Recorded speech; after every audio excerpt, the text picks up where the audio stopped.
lonely.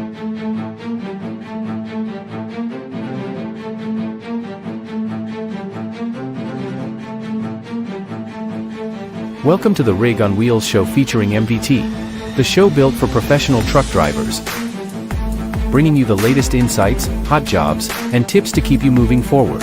Powered by Mesilla Valley Transportation, the leaders in safety, fuel efficiency, and innovation, with over 1,600 trucks on the road.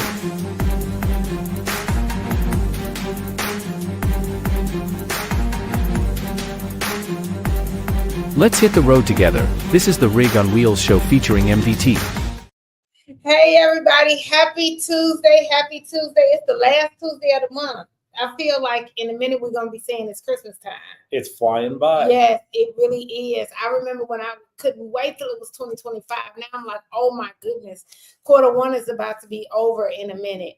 But I am Kameel E. I am the owner and host of the Rig on Wheels show, the #1 truck driving recruitment show. And we proudly, of course, have our favorite VP of recruiting, Pierson, Robert Pierson, that is over there well, he's right here. He's not over anywhere. But Spiritually. at MVT, Mesilla Valley Transportation. So each week, of course, we bring you hot topics as far as the hot jobs, driver tips, recruitment tips, industry news. But today we do have, I feel like we keep killing this dead horse when it talks about tariffs, but your president keeps talking about it. And so we got breaking news as far as the Mexico and Canada tariffs. So we are definitely going to talk about that again. But can I say something? I kind of want to say I'm right. And the stock market says I'm right. So when the stock market says I'm right, I'm officially right.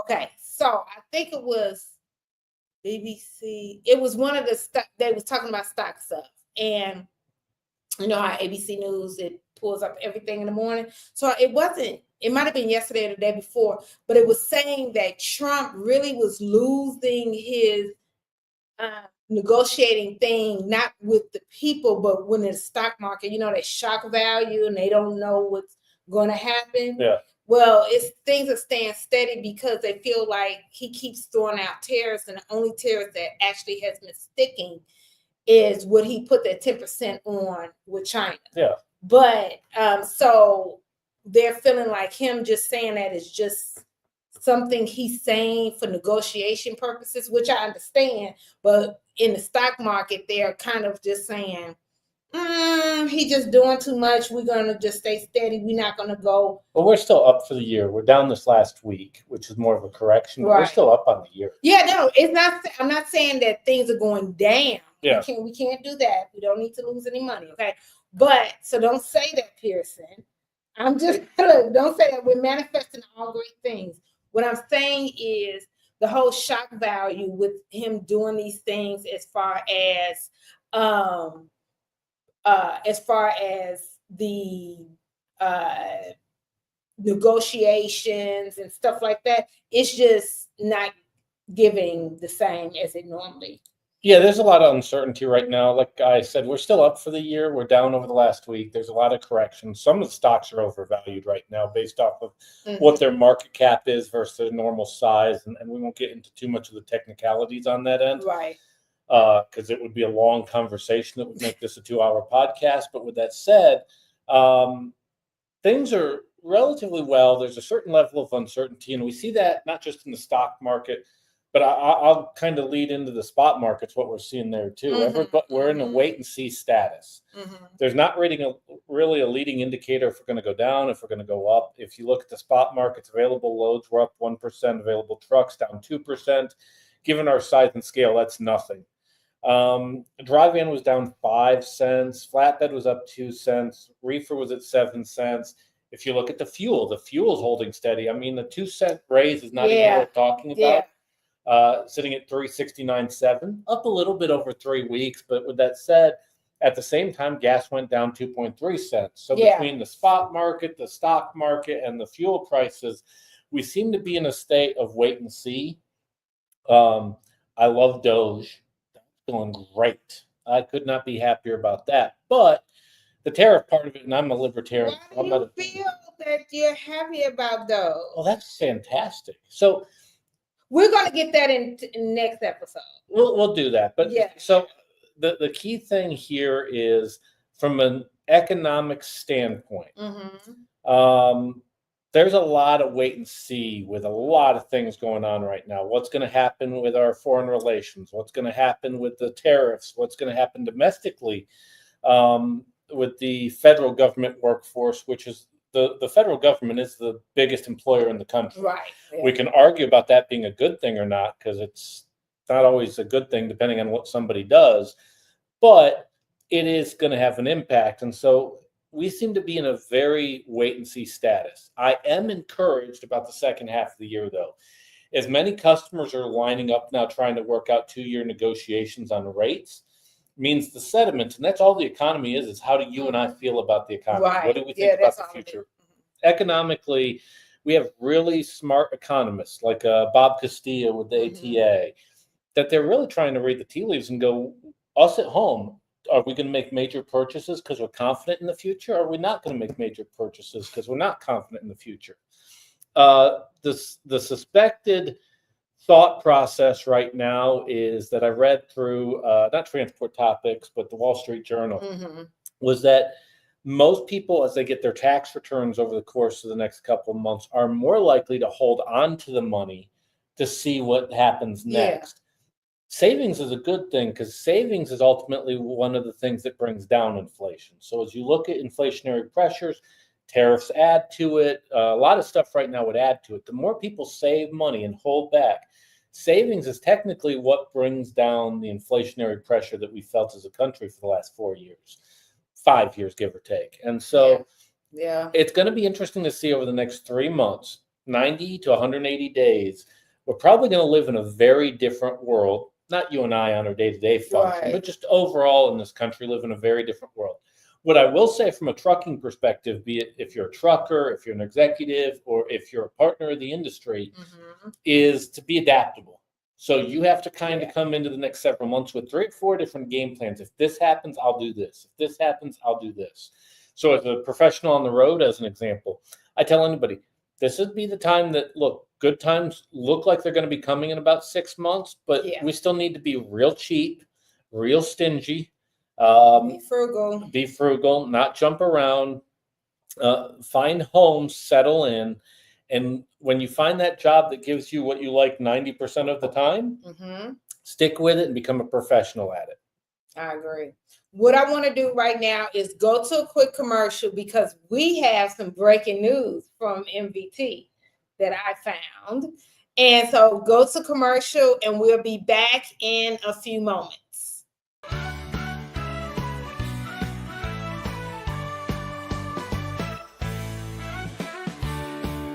I feel very, very excited about my achievement. I'm very proud of giving to the company the legacy of the Sandoval family. I'm very proud, very excited. So you can see it on my face. So very excited. Well, you know, it's been a big passion of ours to get fuel mileage and to be the best. And my goal was to get all the drivers wanting to do it. It'd be one thing if I have 5 drivers kind of get fuel mileage, that's great. But what's that doing for the environment? What's that doing for the company? So by creating the game where he or she with the best fuel mileage at the end of the quarter gets a car, it makes a lot of the people want to do it. So the idea is to get more and more people trying to get through. I mean, we create the best truck we can get. I make a truck that's easy rolling, less parasitic drag, very aerodynamic. And then I got to get in the head of this gentleman and the other people driving and make them want to drive it that way. Where you can drive the car easy. I always say if you treat it like it's about to break, it never will. Treat a truck like a beautiful woman, gently caress it nice and caress it gently and make it last. Makes the truck last, makes you last. And the safety, like, and he said, patience. Patience is everything. Patience in truck driving. If you're impatient, think about every time somebody pulls in front of you, which is all the time. You get all mad, you can just run into them. You got to try not to wreck with these people. You're always driving defensively, so you ease on the brake and you make sure you don't want to just slam on the brake and then slam on the gas. That kills the brakes, kills the mileage. So when he's being patient, They're slowly taking their time and staying out of the longest line and getting in the shortest line and, you know, ease around and just make yourself go gently and go, just take care of it, and that makes you safer. It makes the tires last, makes the brakes last, makes the motor last, and makes the fuel last, and it makes the people around us last because we're not running over them. It's safety. Hey, my name is Roberto Sandoval. I am a driver trainer in this company. I have 24 years as a truck driver here in this company, and I win the 25,000 and also the trainer of the year, mentor of the year. I can't believe it right now, but I do the best always. What do you do in order to get the best fuel mileage? I always do, first of all, be positive. Secondly, set my objectives, and third, just do it. No matter what happens, because sometimes you cannot get a good MPGs because there is a traffic, a lot of wind, or heavy loads. But I wait for tomorrow, and don't worry, be positive. No matter what happens, just avoid be anger or I can do it. No, I can do it. I'm gonna do it. That's all we have to do. Don't give up. Never give up. I'm so proud of Roberto and all the things he's done, and you know, it's not just his family. I forget how many people he's trained over the years, but we've had a lot of car winners and a lot of trainers that are still training here that won a car because they learned from him. They went on, they started here, they saw how he did it, they listened, they watched, and then they go win a car on their own, and then they train somebody who then wins. It just keeps getting passed down. We just keep creating better and better drivers, and a lot of it started at the top, and the top is Roberto Sandoval. Thank you, Mr. Rivera. Thank you. Always is a pleasure to see you in this season. It's the holiday season. What would the holiday be without Sandoval?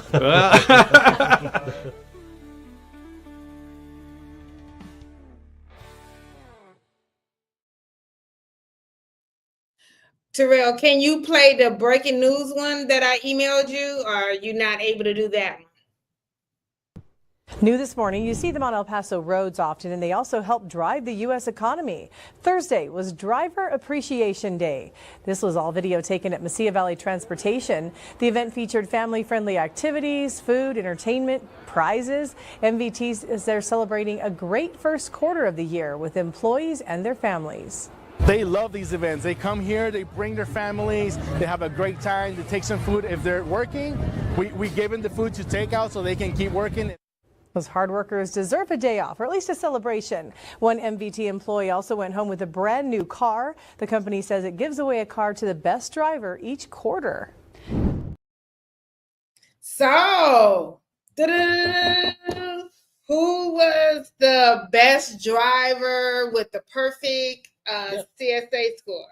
Christopher Silvas. He joined us in 2011.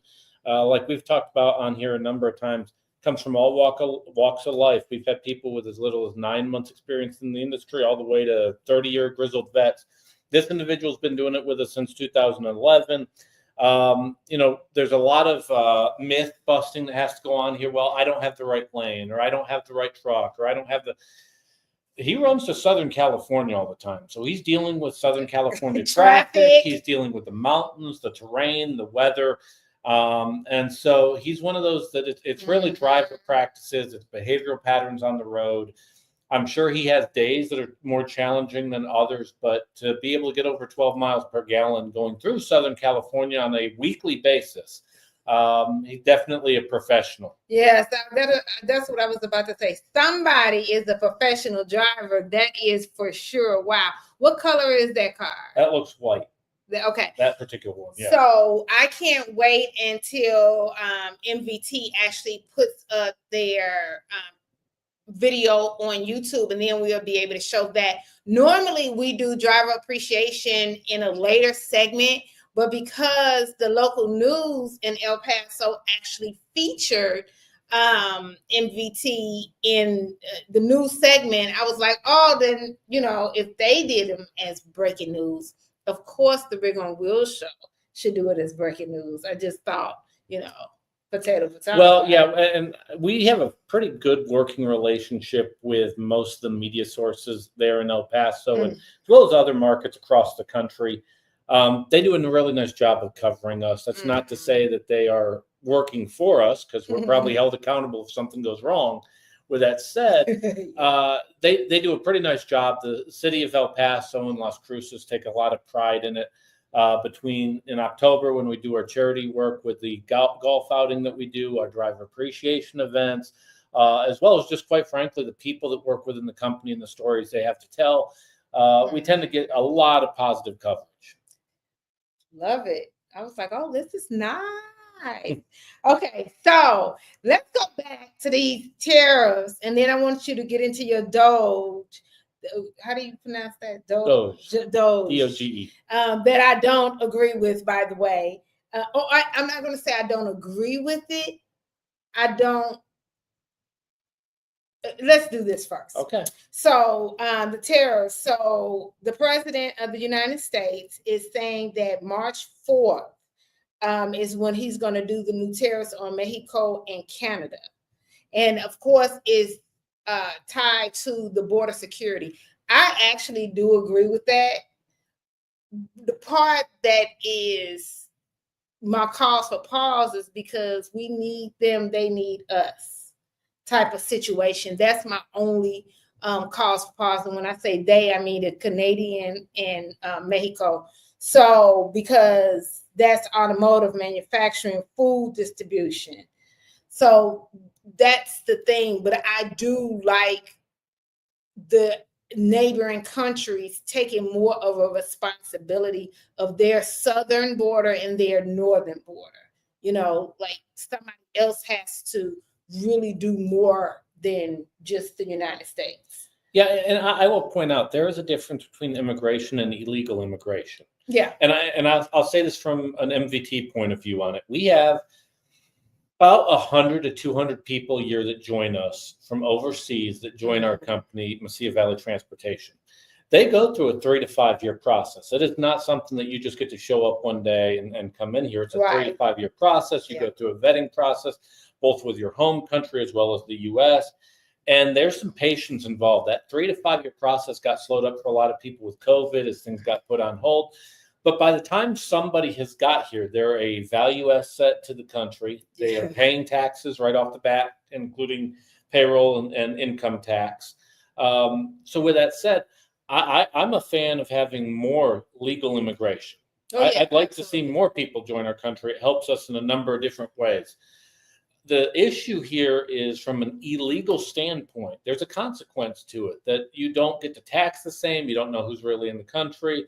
I don't think they're bad people by any stretch. I think they legitimately, 99% of these individuals want a better life. Absolutely. Nothing wrong with that. The challenge is if you don't have a controlled process, and this is probably a conversation that's realistically gone on through the history of our country, is if you don't have that process in place, it's a cluster. You don't know how to control it. You don't know. You can't control it. Can't control what you don't know. So it's no matter what the end result is, it's going to be ugly. I think Trump in this case, if I had to guess, I don't necessarily agree with his rhetoric half the time, but I think he's trying to use whatever he has in terms of perceived leverage to try and get his way on that, because it's not something that us as a country can control. Yeah, and that part is the part that I agree with. I just don't agree with his tactics, his rhetoric, and things like that. But I'm also not sitting in his seat. Yeah. Oh, yeah. And I try to keep that, be it Democrat or Republican. And I find it easier when you talk about presidents and performance to let 30 years go by, because you can judge them from a historical standpoint. You also get to see the end result. You also get to see how things played out after the fact. Yeah. Technically, Bill Clinton looked like a phenomenal president if you look at 1999, outside of the Lewinsky stuff. When you got to 99, it's not till about 10 years later that you see the housing crisis that took place through some of the regulations that were passed in the 90s. That he's not the worst president either. I'm not saying that, but his context as president looks very different when you get to see how the next 10 years play out after they leave office and you get the ramifications of what they've done. George Bush, who Which one? Big George Bush. Second one, W. I wasn't necessarily the biggest fan of during his presidency. Still stuff I don't like, but I can say you get to see the next 10 years after he leaves office, and it puts a little bit of a different context on his presidency. it's one of those things that if you had a gun to my head and said, "Hey, what do you think Trump looks like 10 years from now?" I'd tell my wife and kids I love him, because I can't tell you what he's going to look like 10 years from now. I can. I don't know that I could with him. I don't think he will be as decisive, because we live in such a real world news now thing, where I don't know that 10 years from now he's sending out tweets, so I can't really say that. Yeah, no. In 10 years, there's going to be something else and somebody else that's going to top his rhetoric that he's not even going to seem as bullish. But see, that's the thing. I look at everybody from a political standpoint, and now excluding Barack Obama, because he was a little different in his trajectory to the office. I don't see anybody in the field right now, Democrat or Republican, that I would say is a front runner come 2028. And Trump, if you look at it, his winnability is not transferable to other politicians. So he has a very mixed track record of endorsing people and getting them elected, because they aren't him.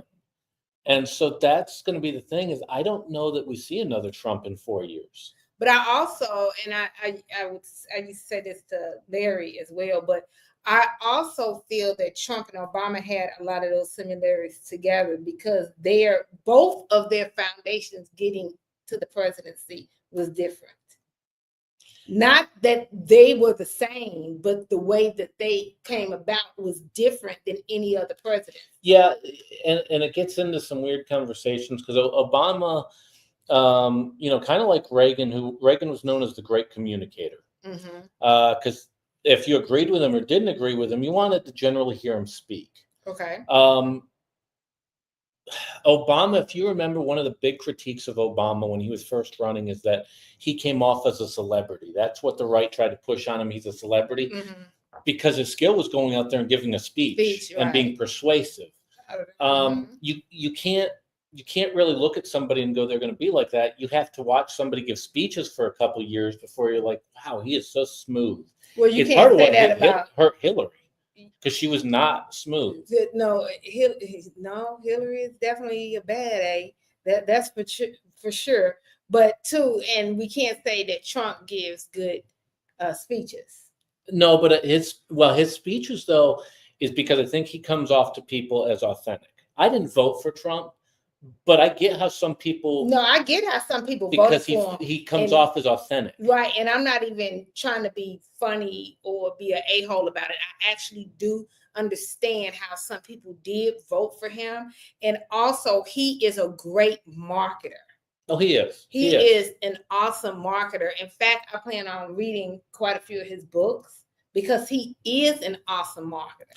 I don't know if you can win a high public office without alienating at least 35% of the general voting pool. Because if you don't alienate people, you're not taking a stance on anything. That's very true. You have to be. You can't be middle of the road. You can't ride the fence. I can't stand those type of people. So you can't ride the fence. It's just that he's very bullish, but people like that. Most of the people that voted for him like that or want to be him. Yeah.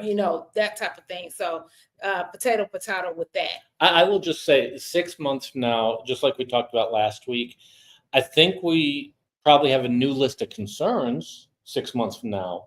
But on the concerns we're talking about today, I don't know that they get solved, but I think we move on 6 months from now where we're taking on new challenges. Because look, we over Mexico and Canada, from an economic standpoint, we do have leverage. They want to be our trading partner. Right. And it's the thing, after World War II, how we competed against Russia is we were the naval power in the ocean. How freight moved around the world was us. That's changed a lot now because we've become much more isolationist. Outside of Ukraine, we are trying to get the EU essentially to take more responsibility for their affairs in their theater of the world. We probably are not going to be the naval power all over the world because it doesn't behoove us to be. And as China takes a step back from that superpower status over the next decade, realistically, you see a lot of countries now trying to buddy with us. China recently did a deal with us to negotiate and have better trade relations. Mexico and Canada are going through this right now. This is happening with Brazil, Argentina, Chile at this moment. Most people in our sphere of the world are tending to hook on to us because they want that luxury of doing business with the U.S. I don't know that we are that tied into Europe like we are today 10 years from now. I don't know if we're part of NATO. You know, Trump may not have worded it that well, but NATO essentially became a de facto U.S. liability. We were funding our military. They weren't funding their militaries, which meant if Article 5 got hit, we ended up being the NATO military by a wide margin. That's not a good working relationship for anybody, and there's a lot of liability that comes with that. That's one of the things that 10 years from now, I don't know if we're a member of NATO. I don't know that it behooves us to be. Yeah, we'll see. We'll see with that, but like you said, it takes years to know whether what we're doing now makes sense. It does take. I do feel that we're just playing our role in the movie. Oh yeah, and at the end of the day, you know, I always keep in mind when NAFTA under Clinton first came out, people hated it. People hated it. It was not wildly popular. Approval ratings for NAFTA when it first got discussed in the mid to early 90s was like 30% approval ratings. Economically, if you look at the I-35 corridor, there's a lot of people in trucking that make money off of NAFTA. Yeah. Laredo, Texas. If you go down to Laredo, Texas, and you see the sheer presence of trucks in Laredo, Texas, there's a lot of economic activity that takes place off of that. In retrospect, it probably was a net gain for both Mexico, the U.S., and Canada. But at the time, it was wildly unpopular. It wasn't until about 10 years later that people couldn't imagine life without it. That's what happens, though. I mean, this actually, with anything, that's what happens. You know, you keep pushing, whether good or bad. That's just how life happens. Now, let's get into this DOGE thing. Tell me why you feel that it's a good thing. Yeah. We're $36 trillion in debt. The biggest inflationary pressure that we feel as a country is being $36 trillion in debt. We never cut spending. Like we always, the last time we had a balanced budget would have been with Newt Gingrich and Bill Clinton back in the 90s. Right. We do not act like we're broke. We are broke. There's consequences. But we don't act like it. I understand. Because we're American. Yeah, but so I would point out to it like this. Let's say that Kameel, you and I are both in really hard times. And I'm focused, you know what, I'm going to cut Netflix. I can save $10 a month. And you're sitting there going, 25. You're going, but you're broke. That 25 is a drop in the bucket. That doesn't solve anything. I need to cut my mortgage in half for my rent in half. You're more realistic in that situation about where you are versus where I'm at. I'm talking about cutting Netflix, and you're sitting there going, but that doesn't help you. You're still broke. That's where we are with $36 trillion. And this is part of why I'm a libertarian. I'm a physical conservative and a social liberal. Me too. How other people live their lives, if I'm not a direct victim of it, do your thing. Have fun with it. When it comes to finances, we spend very unwisely. Yeah. So let's take as an example, U.S. aid. When I say U.S. aid, mentally, most people think of us giving to charity and feeding people. That's not what USA aid is. USA aid is literally us sending weapons to other countries. Right. Us fixing up water pipes and us doing this work around the country that the U.S. from a government standpoint is stingy when it comes to that stuff at about 1% of our budget. From a public sector standpoint, the U.S. is the most giving country in the world. So it doesn't come from the government. It's from people like you and I. We give abroad more than any other country in the world. But the argument would be is it's not the government's place to run a charity. Do I think it's important that we find cancer research? Absolutely, I do. I don't know that it's the government's business to do that. I think it's us as private citizens, our money, our choice of what we give stuff to. So we don't act like we're $36 trillion in debt. So the question is here, do you want the government being a charitable organization when we're $36 trillion in debt? It doesn't mean that the money stops. It just comes from us, not from the government. I do agree with that. The issue with our government and what this country has been built on is the R word, racist. So what happens is they take away from certain countries and don't take away from others, because I am fiscally conservative, right? I'm the same as you, and I do understand that, and I do feel that we need to make cuts. but it needs to be cuts across the board, right? Mhm. Now, if we take away all of the government workers, there's still not going to be enough money to make and do anything. We need to actually look at the defense. That's where a lot of the things are right there. And they're in the process of that currently. Okay. Yeah, so we're early on here, but it's one of the things that they're looking across the board. The challenge when it comes to defense is historically over the last 40 years. There was a time where under the Clinton administration, they tried to cut out expense to the military, to the Pentagon. Right. You know, where they'd come out and go, hey, this is a bag of bolts that we're paying $5,000 for. Yeah. But the problem is the narrative is they go, oh, you're soft on defense. You're trying to cut spending in defense. You're soft on defense. We're going to get attacked, which is political rhetoric. It doesn't mean anything. Right. So every time they've tried to pull money from defense, you just label, oh, you're soft on defense. You want to make America weaker, which is a ridiculous way. Nowhere else in life would you look at life like that. But they tend to do it in the public sector. I think it is finding efficiencies in Medicaid, and Medicare. They find that Medicaid, for the same exact procedures, on every dollar that Medicaid spends, Medicare spends 18 cents more. But that's because we set it up that we can't negotiate rates on drug operations. Yeah. So that's one of those things that DOGE is looking at of, wait a minute, they're both government ran. Why is this one paying 18 cents more on every dollar versus this one? That's one of those things that I think that, now let's be clear, Elon Musk is not going to pass anything. He doesn't have the authority to. It will go into court. Ultimately, what will happen is it will go back to Congress. They do hold the purse strings. Right. And most likely, you'll start seeing legislation start coming through that they'll vote on. Now, while the Republicans, and it's why they're in such a hurry, the Republicans hold the House, the Senate, and the executive branch. And truth be told, the Supreme Court right now, based off of the lay of the land, they have about 2 years to get all this pushed through quickly. Because generally when midterms come, there's a bit of a swing in the pendulum. So the assumption is that at least in the House, the Democrats will get enough seats back to go ahead and take the majority in the House. So that gives them 2 years to go, quick. So that's why you see some of the urgency taking place and why they've been so aggressive with this, because I don't think they believe they got a long time. And I agree with that. I am for the cutting. I think it needs to be fair. And I live in the United States, and of my 44 years, that's the part that I don't trust. Yeah. So I am more of be aggressive and just start cutting.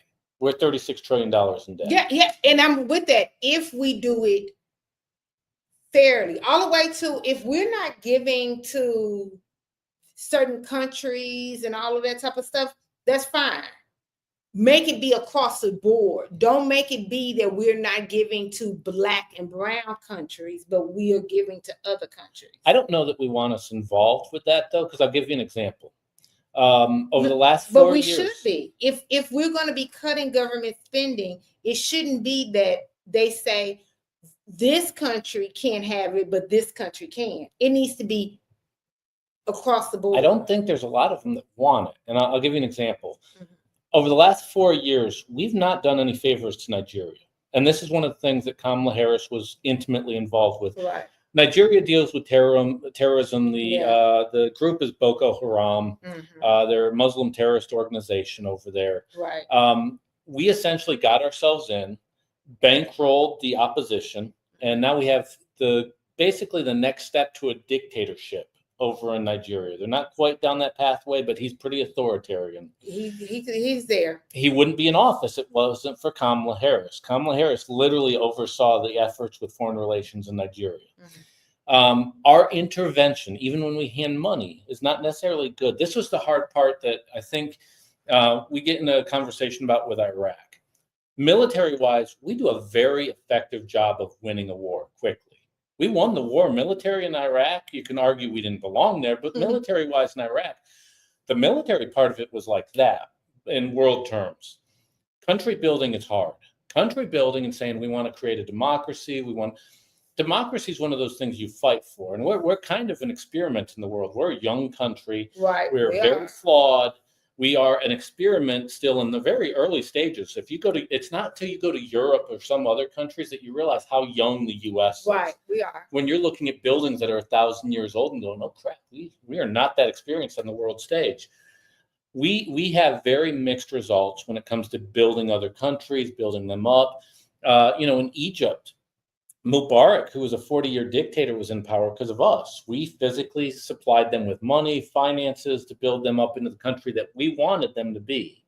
Now, when the Arab Spring came about, we kind of couldn't say too much about it because we technically were propping up a dictator for 40 years. When you put American ideals, American values into other cultures, things have a way of going sideways and there's ramifications you don't know. Really quickly. And so that's where I'm very big, and this is one of the things, the CIA was probably a liability for Kennedy when he was president, because the Bay of Pigs happened under Kennedy's watch down in Cuba, and a lot of this came to our desire to mold Cuba into the country that we wanted. The CIA did the president no favors. When you go back and look at it, most of the options the CIA presented were overthrow this guy, arm this guy. We don't want to be involved with that. Yeah, I do agree with that. I just think it needs to be blanket. It doesn't need to be based on prejudice and racism. That's all. I'd agree that the challenge is we as humans all have our own biases. Yeah. From both political aisles, from all walks of life, and it's not as blatant and as obvious as the good old boy dropping the N-word on somebody. Right. It could be subtle things that someone just thinks in the back of their head that doesn't, and it's where I have this conversation with my kids. There's good people and bad people with every group, and most everybody's somewhere in between. Deep down, somebody's had a thought that 2 weeks later they're going, I don't like what I thought back there. Right. Which makes a good person. Having that ability to adapt and catch that makes you a good person. When it comes to world politics, the problem is the consequences are so severe. So if you get into it in an altercation in the Walmart parking lot, unless someone pulls a gun, you're going to be okay. On the flip side, when you're overseeing billions of dollars in resources and mining equipment, and your decisions impact 100 million people, now it's not the altercation in the Walmart parking lot anymore. Yeah, I still just, I get you, but those biases turn dangerous. Oh, they do. There's consequences, long-ranging consequences. And it's long, like you said, it's long-winded consequences. The last thing that I want to go over in the news cycle is about electric trucks. You know that Nikola. Nikola? After Tesla's Nikola, what is his name?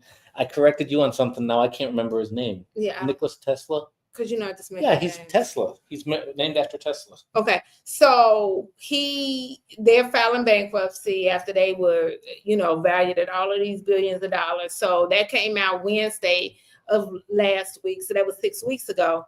And now we have it that the EV trucks are facing uncertain future under the new policy changes, because of, things going on when it comes to Trump and the way he feels about things. So what do you feel is going to happen? I think a lot of these early adapters, they're going to lose their shirts.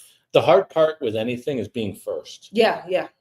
If you look at the early oil industry, Standard Oil had the luxury of 50 years of failures before they became a big deal. Exactly. Yes. Being first is risky. Now, it doesn't mean you shouldn't be first. But it's very risky. It's very risky. And it's really capital intensive when you start getting into stuff like electric trucks, electric vehicles, the grid system involved with it. And the fact is there's really not anything like, there is no such thing quite as clean energy. Everything has a consequence. Yeah. I'm a big fan of nuclear, but it scares people. But we are in a petroleum-based economy. Right. And we have about a 120-year supply of it. We have no realistic thing that's going to knock that off of being the number one source, at least in our lifetime. Right. They predict that the peak of oil use is about 40 years from now, and then it gradually goes down. But we're talking years and years and years. The fact is in order for EV trucks to be sustainable, they have to meet what current what fuel-based trucks already do. That's the thing. If you buy a Tesla car, and they can't, because they can't do the weight. They can't do any of that. So they're not. That's where the education comes in, because that's a business decision. Well, yeah, and what we demand in trucks of our equipment is different than a car. So if you buy a Tesla car. Yeah. I've test driven a couple. They're cool cars, really good customer of ours too. We like moving their freight. But if you look at it, Tesla's selling to people, just general consumers. Like us. So if you have a 250-mile charge, for most people, truth be told, that's more than enough. Yeah. Most people do not run 250 miles in a day. Mm-hmm. When you have 80,000 pounds going down the road, and on the life of the truck, you want to put about 1.1 to 1.2 million miles on it, that is a whole different customer that you're selling to long term. And you have to be able to do that while being able to go outside of routes, because you cannot stick to a single lane all the time. That's going to be the challenge here, is until they can get to the point that they can match up with what diesel-powered engines can do, there's not going to be a wide market for it. I think it has potential, but we're a long ways from it. We are a long ways from it. I'm all for clean trucking, sustainability, all of those things. And we have companies that do it, MBT, and things like that. There are ways to do it within how we normally do things. I'm really for that. So I'm behind this president when it comes to that. And I do understand California they're polluted. So I understand that. But I also am for California when it comes to the newer trucks, for those reasons. That is sustainability. That is cleaner energy for them. But the electronic trucks, that's not realistic. It's going to be too expensive. It's just not realistic. I'm like, was this not thought out? Probably not. But that's the hard part when you look at California is California, they have multiple ideas that compete with each other in California. So the reason why their gas, as an example, is always the most expensive in the country is because you have to have a different mix to produce gas or refined gas in California. Mm-hmm. So what ends up happening is people in California, despite the state producing a ton of gas or fuel, ends up getting most of their fuel from Saudi Arabia or from China. And that fuel is not clean. So what ends up happening is they add the extra step of bringing it from overseas, even though they produce it right there, because if they produce it right there, they have to refine it differently. Yeah, I just, it's not brain science or rocket science, whatever we need to go over next door and grab people over at Exxon and go, hey, you need to do a podcast with us. Yeah, because the deeper questions, but just on the surface, like, did they not see this coming? Well, I think you're giving politicians a lot of credit. Okay. I'm just going to point that out. I think one of the things I tell people, it sounds weird, is I think we underpay Congress. And what I mean by that is most smart people don't want the job. I'd much rather have those jobs be higher paying with rules about what stocks they can trade, not being able to go work for a lobbyist when you get voted out of office. But I'd like those other qualifications in there or those limitations on it, but I'd like the actual position on a yearly basis to pay higher. Because the problem is your smart people don't want the job. Yeah, because like Jasmine Crockett in Dallas, I think she is extremely smart. She's not really sharp. Yeah, she's not practicing law anymore. And I'm like, she getting paid, but based on what she was getting paid and her net worth and everything, like she's volunteering. You know, what is it?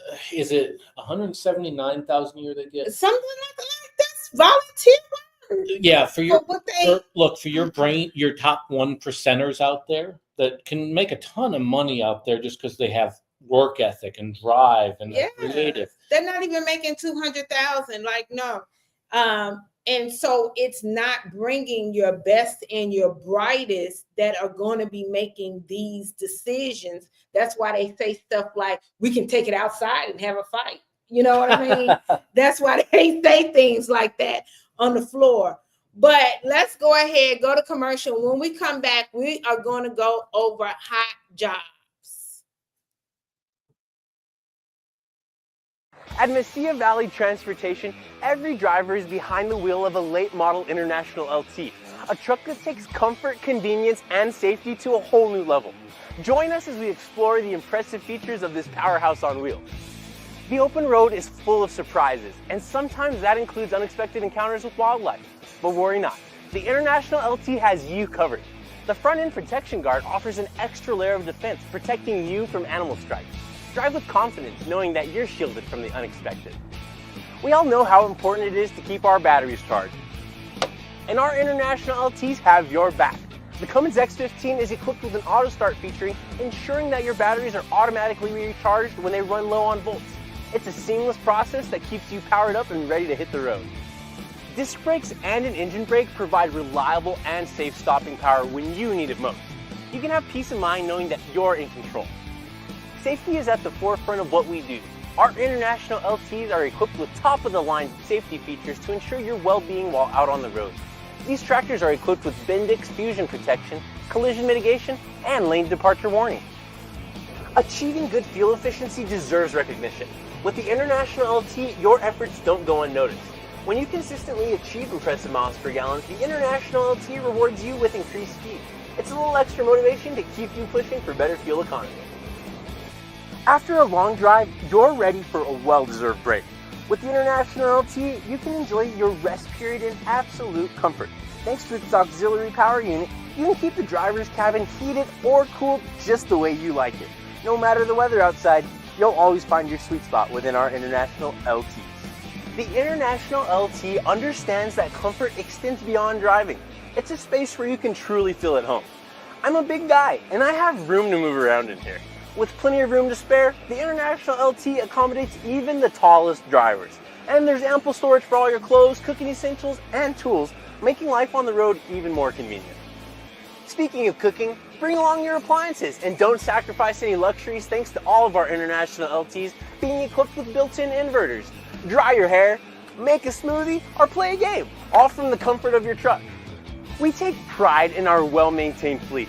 And if by chance you do come across something wrong on your truck, you're never far from help thanks to our valuable relationship with Penske.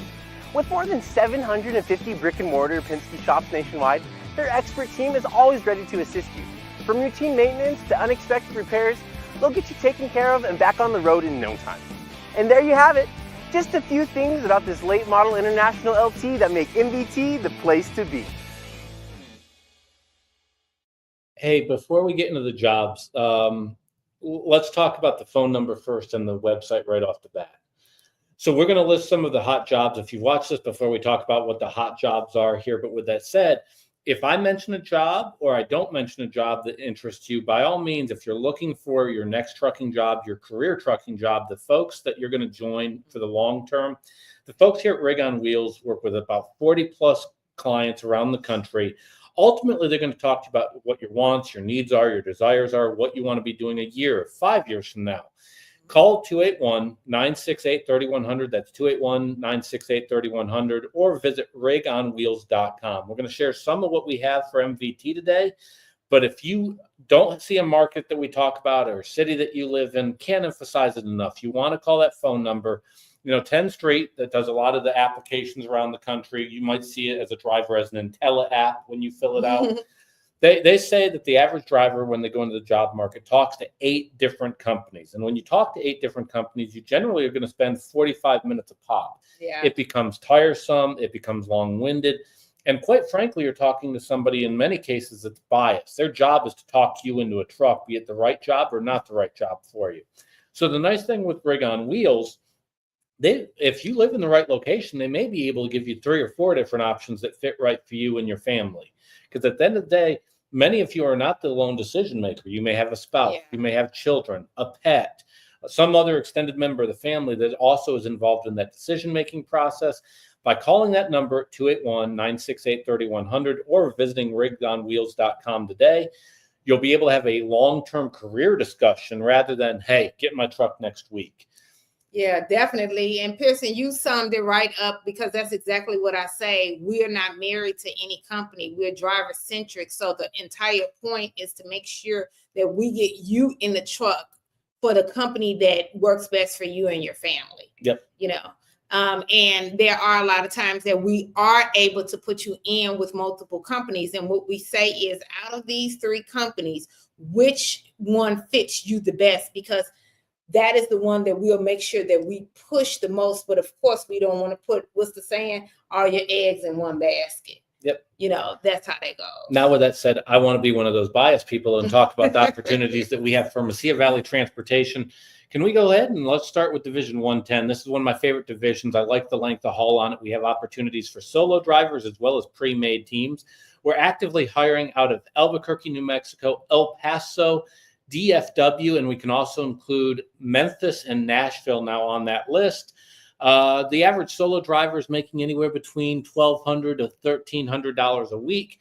On that, very consistently running the southern U.S., you'll see a lot of I-40, I-20, I-10, as well as some I-25 as we go up into Colorado.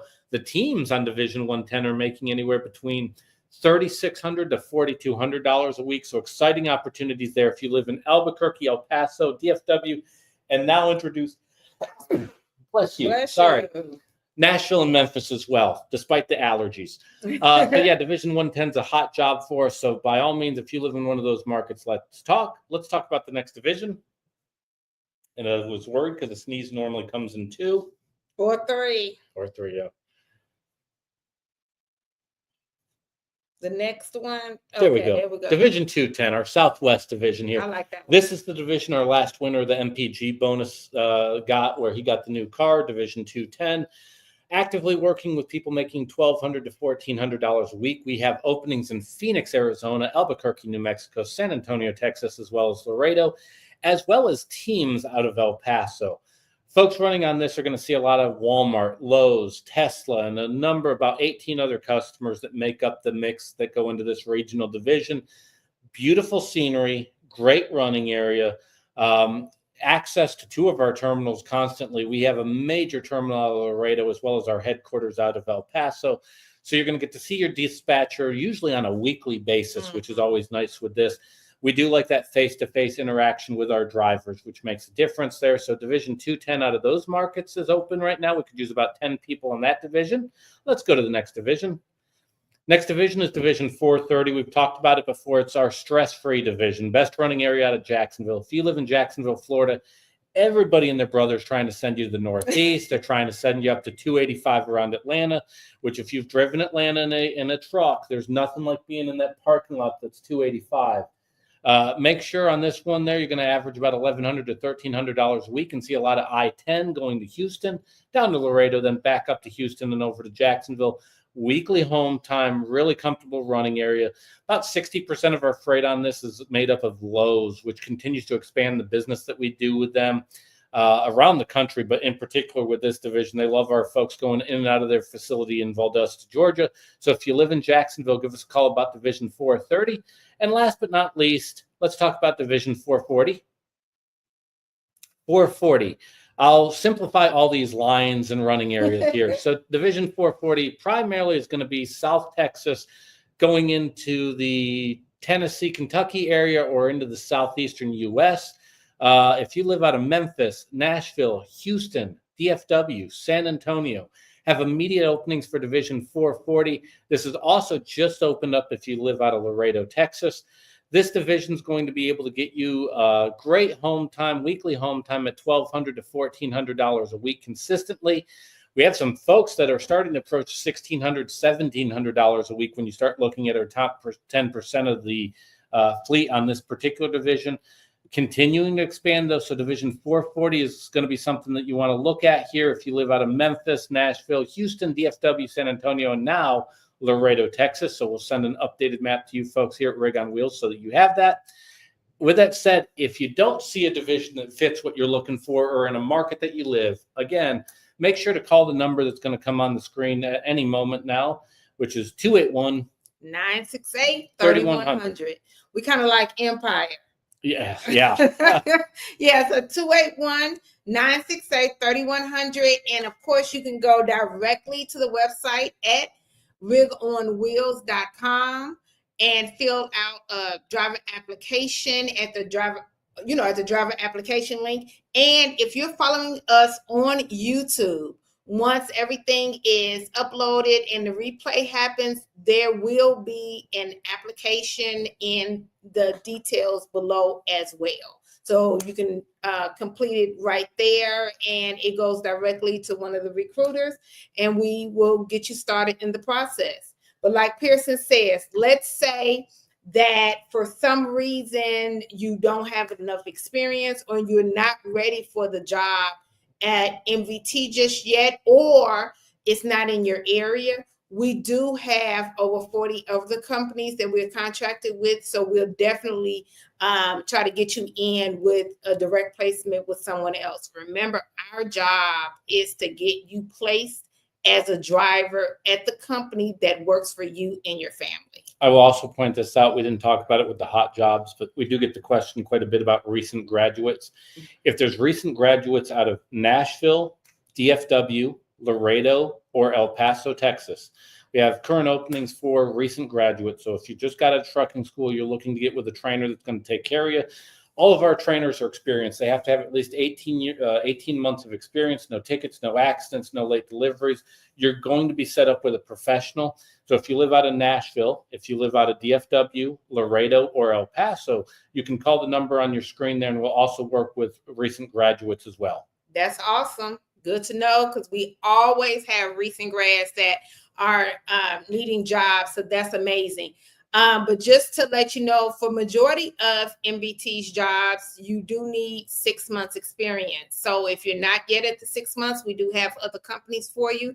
But majority of MVT's jobs do need 6 months experience.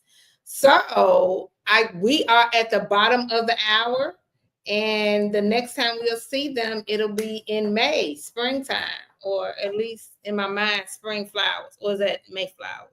I think it's Mayflowers, but don't quote me. Well, I'm still keeping up with 2 and 2. So yeah, we still on the 2 and 2, showing our age 2 and 2.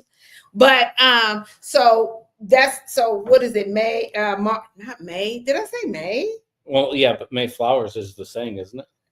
Oh, I meant March though. I meant March. You know what's coming up in March? Mats. Oh yeah. So that is Mats. Oh, the first day of spring is March 20th. Do you know how I know? Because of the Faces of the Road calendar. But yeah, so it's March 20th is when that is. But the TSA conference is on the 15th.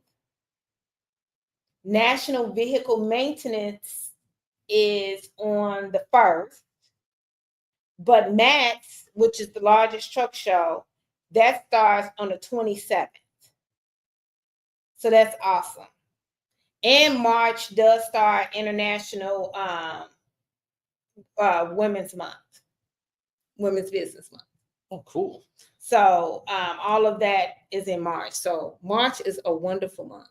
Yeah, a busy month, as well as we're finally getting out of a lot of the weather. If you live up north, there's still going to be some weather issues here, but we're going to have a lot easier running once we get into March. Thank God for springtime. Yeah, I'm excited. So I was right about spring. It just, I might have had my sayings wrong, but I was right about spring.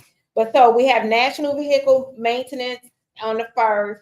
TSA Association, their conference is on the 15th to the 18th. And then MATS is the 27th through the 29th. So we have a lot of things in March happening. So we want everybody to be safe. We definitely will have you all back and see you March 4th. That's the first. Yeah. I will be in Laredo, but I will be on with you there. And then I'm back here in Houston on the 18th, though. I always like coming down here to Houston. Awesome. With that said, if you're watching this live, or if you're not watching it live, though, make sure leave comments, questions, anything like that. If we see any feedback, we're happy to answer any questions, either with a direct phone call or during the show. Yeah, awesome. So just let us know. We'll see you next week on Tuesday. Everybody be safe out there on the road.